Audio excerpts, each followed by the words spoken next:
আসসালামু আলাইকুম রহমতুল্লাহ। সম্মানিত দর্শক, আজকে মহান বিজয় দিবস 16ই ডিসেম্বর। স্বাধীনতার 53 বছর পেরিয়ে আমরা 54 বছরে পদার্পণ করছি।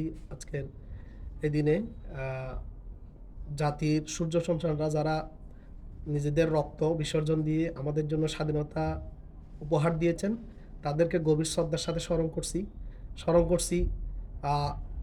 লাখো মা বোনের ইজ্জতের বিনিময়ে আজকে আমাদের এই স্বাধীনতা অর্জনের পিছনে যাদের অক্লান্ত পরিশ্রম, যাদের রক্ত এবং যাদের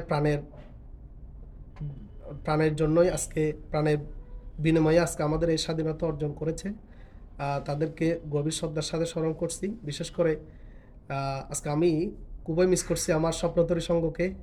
কাতরি ইউনিয়নে থাকলে হয়তো আজকে অনেক কিছুই আমরা খুব গম্ভীর্যের সাথে পালন করতাম। এটা খুব মিস করছি। অফিসিয়াল কাজে আজকে আমাকে এখানে থাকতে হয়েছে। তো আজকের এই বার্তা দিয়ে আমি সবাইকে মহান বিজয় দিবসের শুভেচ্ছা জানাচ্ছি। সবাই ভালো থাকবেন, সুস্থ থাকবেন। সবার জন্য শুভকামনা, আমার জন্য দোয়া করবেন। আসসালামু আলাইকুম রহমতুল্লাহ।